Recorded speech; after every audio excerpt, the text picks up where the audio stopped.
Hello students. So today we are going to discuss about another magical phenomena, that is refraction. What is this refraction? क्या होता है refraction? हम लोगों ने generally देखा होगा कि कभी भी हम लेंस लेते हैं, किसी भी रिटर्न मटेरियल के ऊपर लिखते हैं इट विल बल्जिंग आउट, या आजकल जिस हिसाब से गर्मी है हम लोग जाते हैं कभी नींबू पानी पीने, and for the decorative purposes हम लोग क्या देखते हैं कि ग्लास के अंदर वो एक लेमन डाल के रखता है और लेमन वो अपीयर होता है अपने साइज से भी bigger. And one of the most important, though it is not possible in this polluted environment nowadays, the twinkling of the star, this is also depend upon the refraction of light. So what the hell this refraction of light, what is this phenomena? We are going to discuss about the phenomena of the refraction of light, and with this refraction of light we see many other facts and the figures. So what is this refraction? What is this refraction? So refraction is nothing but the bending of light. This refraction is nothing but the bending of light. This is the phenomena of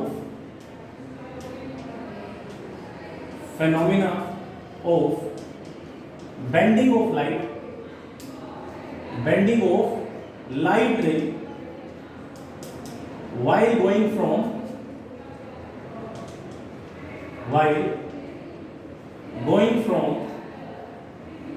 one medium to another medium. Now again we have a new thing here, that is medium. How many types of mediums are there? कितने type के mediums होते हैं हमारे पास? Basically we have two types of medium. One is optically rarer medium,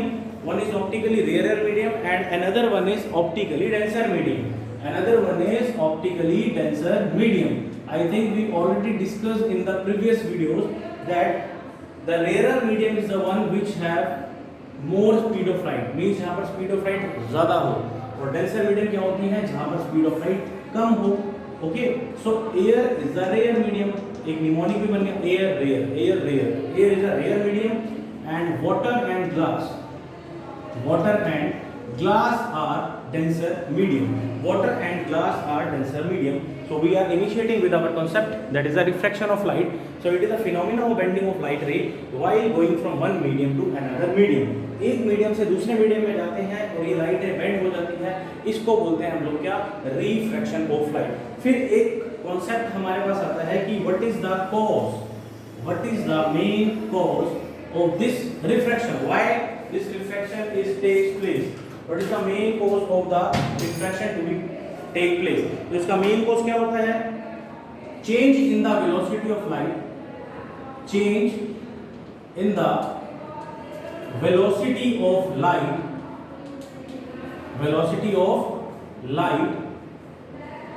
while going from one medium to another. एक medium से दूसरे medium के अंदर जब भी लाइट रे जाती है उसकी वेलोसिटीज बेटा क्या होता है? चेंज हो जाती है, इसीलिए जो है रिफ्रैक्शन टेक प्लेस होती है. This is the main cause of the refraction of the light. So now we will see this refraction of light with the help of the simple diagram. Let us consider this as a glass slab. एक glass slab का example ले लेते हैं. ये रहा अपना glass slab, simple सा एक ग्लास स्लैब होता है इस टाइप का, बहुत क्लास में देखा होगा. इसका प्रैक्टिकल एप्लीकेशन भी देख लेंगे, या पॉसिबल हो पाएगा. So this is a glass slab. Now this is normal here, this is normal का मतलब होता है फिजिक्स के अंदर it is making a 90 degree angle. If the light rays falls perpendicularly, then it goes undeviated. So this goes undeviated means कोई भी bending इसके अंदर नहीं हुई. It goes undeviated.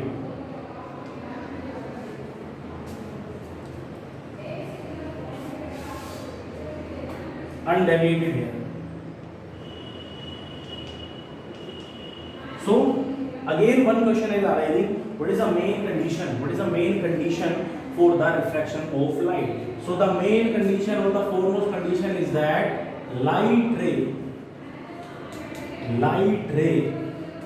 must falls obliquely, it must fall obliquely. अब ये कुछ नया टर्म आ गया, obviously we have to use some scientific terms and at least chemistry, bio and the physics. Obliquely का मतलब होता है बेटा simple at any angle, means at any angle, किसी एंगल के ऊपर बैंड हो, ये नहीं कि सीधे के सीधे चल जाए, सीधा जाओगे तो भैया straight trees are always chosen first to cut, सबसे पहले कटने जाओगे, थोड़ा सा टेढ़ा बन के रहो टेढ़ा in terms of the another sense. तो ये लाइट रे आई अपने पास, थोड़ी सी बैंड होगी, सो दिस इज इंसिडेंट रे, इसको हम बोलेंगे इंसिडेंट रे, क्योंकि ये इंसिडेंट हो रही है। This is called normal N1, इनके बीच में एक एंगल होगा, उसको हम बोलेंगे एंगल ऑफ इंसिडेंट, उसको हम क्या बोलेंगे बेटा, एंगल ऑफ इंसिडेंट। प्रैक्टिकली तो ऐसे ही हो जाना चाहिए, it must follow this path, but इसने मेरी बात अभी सुन ली है कि सीधे नहीं रहना चाहिए। तो ये कैसा मीडियम हो गया, this is rare medium, this is rare medium, तो इसमें जो स्पीड ऑफ लाइट है वो v1 हो जाएगी, इसको हम कंसीडर कर लेते हैं एयर, मान लिया ये क्या हो गया, एयर हो गया। This is another medium, this is denser medium, this is denser medium, तो यहाँ स्पीड ऑफ लाइट v2 हो जाएगी, और इसको हमने वाटर ले लिया, you can also take it as glass, इसको ग्लास भी ले सकते हो। एंड दिस बॉर्डर लाइन, ये जो बॉर्डर लाइन आ रही है ना बीच में, ये बॉर्डर लाइन, ये इसको बोलते हैं हम क्या, interface, this is called interface, ये इंटरफेयर कर रहे हैं इनके बीच में, तो इसको क्या कहेंगे, इंटरफेस, और साथ साथ देखिए आपने। Now whenever the light ray, whenever the light ray goes from rare to denser, इसको भी की पॉइंट की तरह लिख लेना कहीं पर कि whenever the light ray goes from rare to denser, and what happen when it goes from denser to rare, तो जब भी ये rare से बेटा denser में जाएगा ना, it will bend towards normal, it will bend towards normal, normal की तरफ bend हो जाएगा, and when it goes from denser to rare, it will bend away from normal, it will bend away from normal। प्रत्यक्ष को प्रमाण की क्या जरूरत है, इसको लाइवली देख लेते हैं यहाँ पर कैसे क्या फिनोमेना होगा। तो देखो भाई, इट विल बेंड, इसको जाना कैसे चाहिए, लेकिन ये क्या कर रहा है, ये बेंड हो रहा है, ये रही हमारी incident ray, it will bend towards normal, normal की तरफ बेंड होगा, जाना तो ऐसे चाहिए बट ऐसे बेंड हो गया। ओके, अब अगेन इसको सीधा जाना चाहिए, तो मैंने यहाँ पर एक नॉर्मल बनाई और ये उससे दूर चला गया, ये क्या चला गया, उससे दूर चला गया। तो अगर पूरा का पूरा पाथ मैं बताऊं तो ये रहा आपका इंसिडेंट रे, ये रही आपकी रिफ्रैक्टेड रे, and this is your emergent ray, ये अपनी हो गई emergent ray।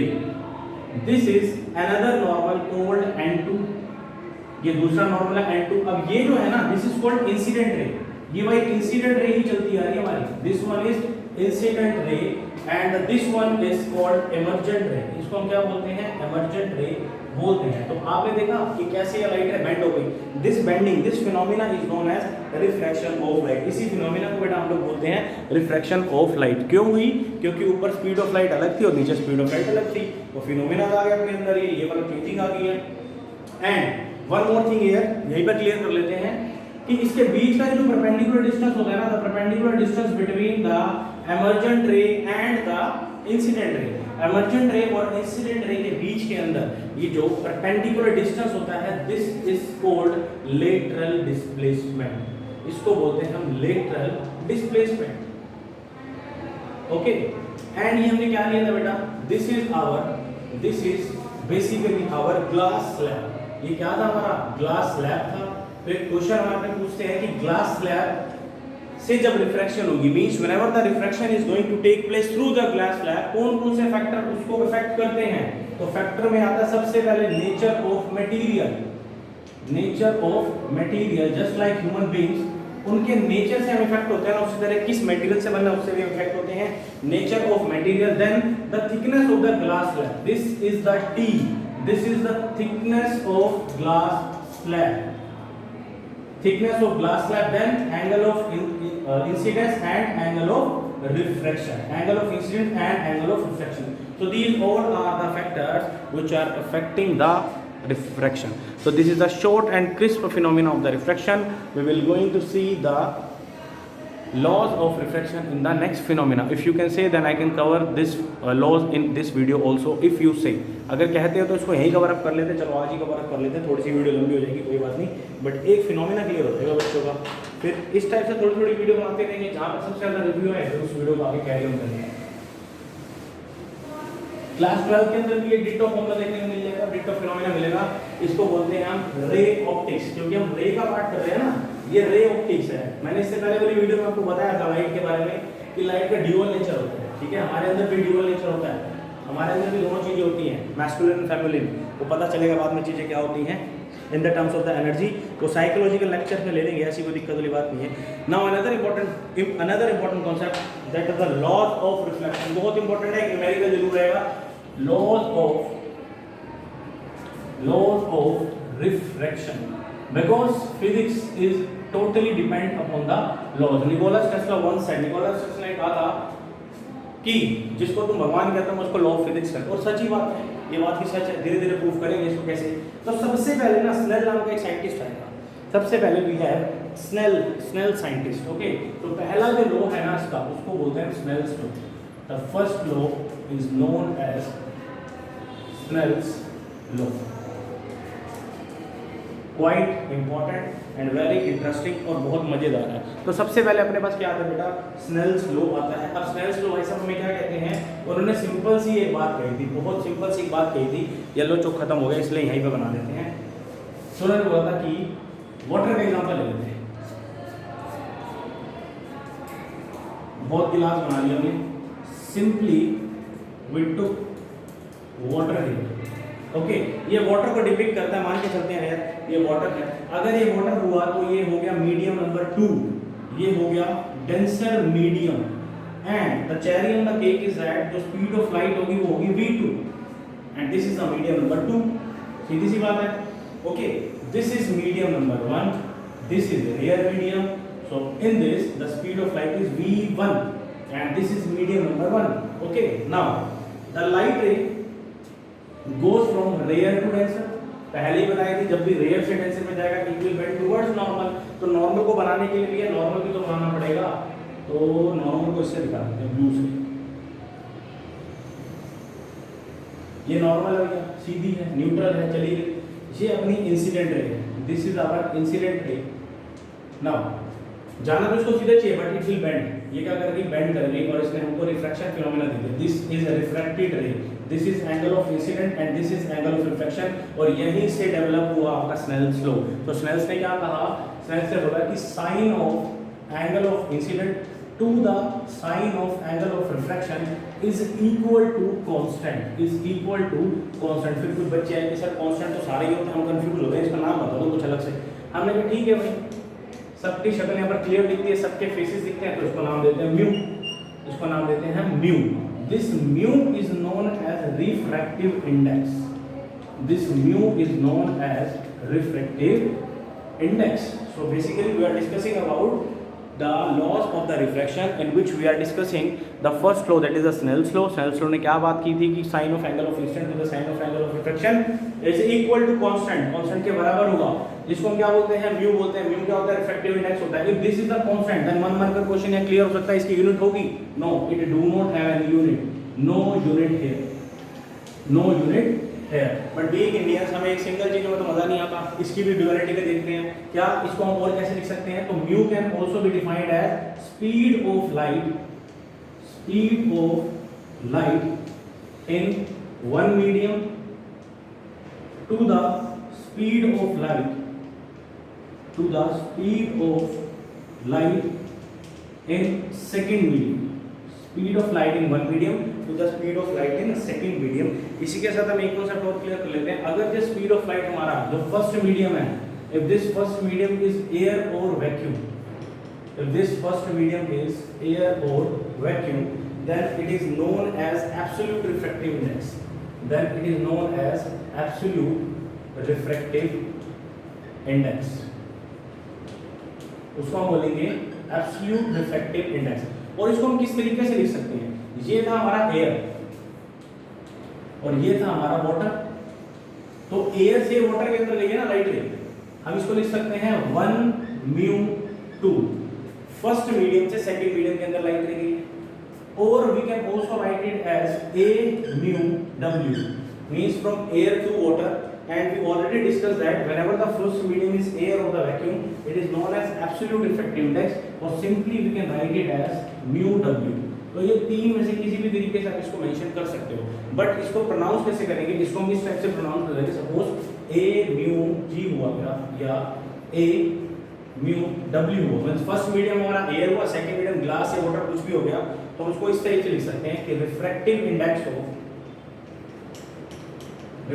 Index of glass